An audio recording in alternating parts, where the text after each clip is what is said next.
Hello and welcome to Outsidexbox. You're watching Show of the Week. I'm Andy. And I'm Mike. This week I brought my legendary skills of thinking ahead and forward planning to Battlefield 1. What's my parachute button, do you reckon? We have lost I wouldn't like to speculate. Well, we'll work it out on the way Do down. you even have a parachute? Legendary, meaning remarkable enough to be famous or very well known. Yep, checks out.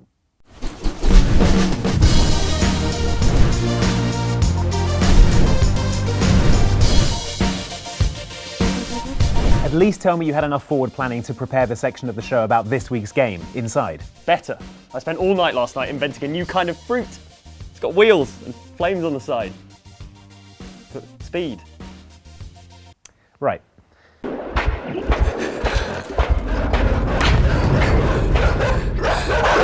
I guess I'll tell everyone about Inside, the new game from Limbo developer Playdead. If you played Limbo, then Inside will feel immediately familiar. It's a bleak, desaturated puzzle platformer that takes place against a backdrop of eerie percussion and minor chords with an emphasis on repeated, blunt, almost laughably anticlimactic deaths.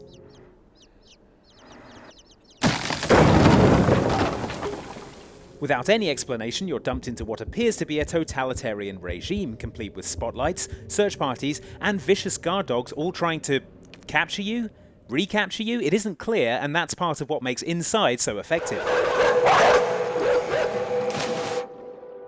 You piece the story and setting together as you go along through fields, forests, and factories, and learn how to survive through trial and error. Before long, you'll be instinctively using stealth when you need to, and sprinting for your life when you need to do that. And you'll need to do that a lot. But stealth is a much bigger part of Inside than it was in Limbo, and not just the kind where you hide from baddies or swim underwater to avoid detection. Often you'll have to behave in particular ways in plain sight if you're to remain undetected, which is as nerve-shreddingly stressful as it sounds. The rest of the puzzles build on Limbo's physics-based brain teasers requiring logic, creative thinking, and occasionally just straight-up animal cruelty to solve. Sorry baby chickens, in the vacuum pump you get.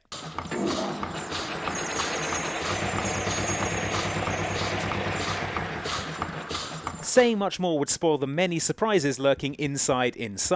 Surprises worth discovering for yourself through the game's smart puzzles, heavy themes, and often bleak, often hilarious deaths. And it's put me right off dogs, I can tell you. Well, that all sounds really bleak. Yeah, it was. At one point I had to feed a load of adorable baby chicks into a vacuum pump just so I could carry on with the game. Oh, well, I have done worse in games, you know, when I had to. But I dread to think.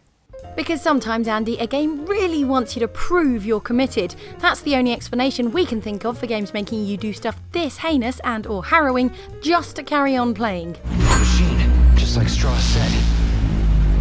I remember this. The machine activates the parts of our brain where the marker codes are stored. How does that threaten the marker? What were they afraid of? By the time you've reached Chapter 13 of Dead Space 2, you're probably about ready for all the intense space horror to be over. Well, too bad. You're going to have to perform amateur eye surgery on yourself with a giant needle before the game will let you carry on to Chapter 14. This is gonna hurt, isn't it? Yes.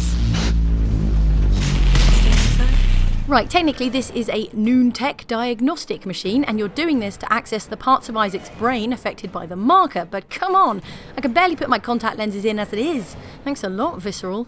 Cross my heart and hope to die. Stick a needle in your eye.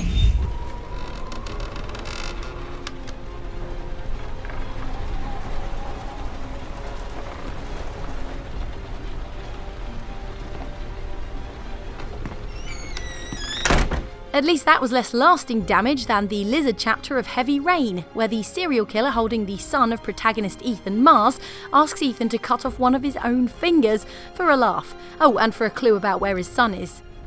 You have 5 minutes to cut off the last section of one of your fingers in front of the camera. 5 minutes? Maybe I'll do 2. Anyway, it was only after sawing my finger off with a rusty handsaw that I realised I could probably have made the whole process less traumatic with some booze, a butcher knife, some disinfectant, and a heated iron rod. Or that I could have just hoped that the other clues would be enough to lead me to Sean. Still, I'm sure Ethan forgives me.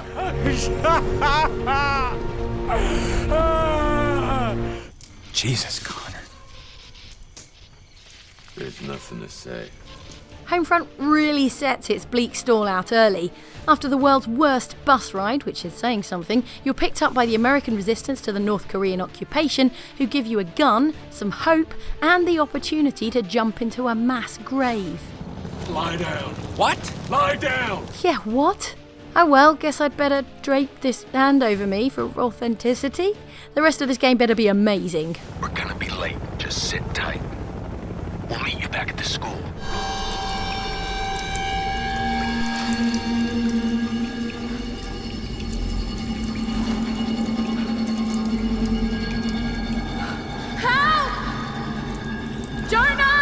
Even that's a gentler introduction than Lara Croft got in 2013's Tomb Raider, where if you want to do any actual tomb raiding, you'll have to fight your way out of a cocoon, impale yourself on a spike, and crush a screaming man to death under a giant rock, all before you even get to the title screen.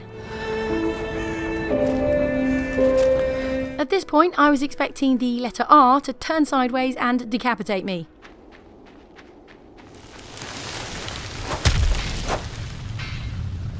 I don't know why I've included this in this list, as I literally can't even look at this footage again.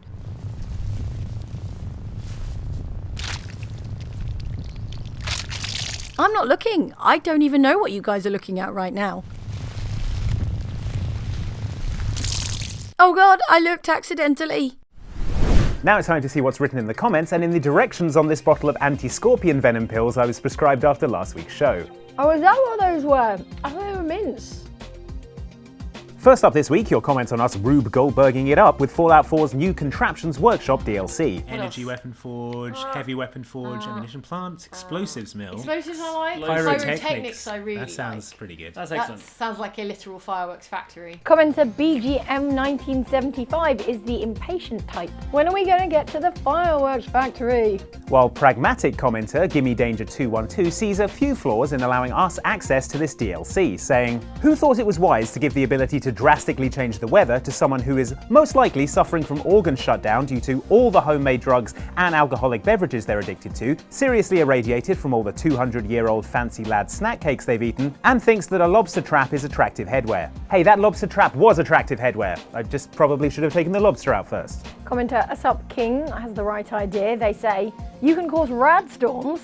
Radiation storms will continue until my citizens' morale improves."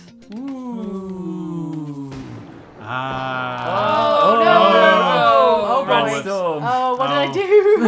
This is what you get for not watching the last fireworks display, you jerks. Enjoy your rad storm. Oh well, at least that's the worst it can get for the citizens of our sanctuary. Yeah, the worst. You don't mind making a chair for old Mama Murphy, do you? Next up, your comments on this video in which Mike and I create what history books will come to regard as the world's greatest Skylander. Armed guards. Oh, pizza. I love pizza. Now it looks like the snakes have eaten the pizza. Yeah. Well, we don't want the snake arms getting hungry. No, exactly. Maybe it's action figure design we need to go into next, as commenter Crossmania points out. If your design was a figure, I would so buy it, and I don't even play Skylanders. Pizza and snakes sold separately. So really, I mean, you can really go nuts Like with this sort stuff. of magnet head tiger face thing exactly. going on. That's his full name. Mr. Tigerface. Mr. Magnet Head Tiger Face to you. Commenter Wolfgang has taken inspiration from the video. Magnet Head Tiger Face, new band name, I call it. While Isaiah Rivera likes how you guys spent 80% of the video in the character creation. It's the best part. We're great at character creation. Except for those several times. Any last advice I'll understand?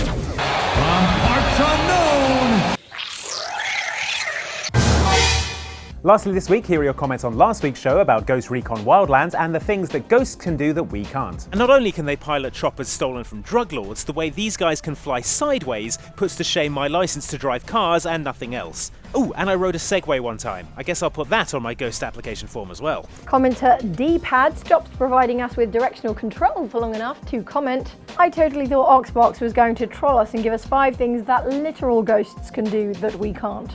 Fly, go through walls, etc. They certainly would be effective at infiltrating places, what with being non-corporeal and all. And they don't need helicopters to fly." Not too late, Ubisoft. Let me know if you see a scorpion around here, okay? Oh, it's Scorpio. Mike? You're talking about the new console, right? Mike? Luckily, commenter Carsten Snore has some good news. They say, "That scorpion sounds more like a snake. Michael's clearly conned." Ugh, this is just like when he ordered what he thought was an Atari Jaguar off eBay. Yeah, they did catch it in the end though, right? The Jaguar. Actually, I think it's still in the vent somewhere. Do you want to go for lunch? Oh, I can't until I find out where this scorpion is. Ah. Yeah, there it is. Pizza? Yeah. Well, as commenter Bonzo Omnivore points out, congrats, the scorpion on the loose is the 1000th thing that has gone bad in the offices. Jaguar in the vents, laser death grid, horse fatality, loose scorpion. Hey, yeah, 1000, nice. All right, I'm gonna head back in. All right, see you later. Oh, and don't forget to watch out for the vents. Yeah, as if I'd forget that again. That's it for this week's show, but if we get enough likes, we get what YouTube calls a like streak, which allows us to call in a giant airship from which to do next week's show. That will in no way end badly for me. Thanks for watching, we'll see you next time. All right, lunch. I can do you one better. How about a Turbo Berry TM? All rights reserved. Pat pending. Copyright My Channel 2016. Yeah, I'm not eating that. Probably wise.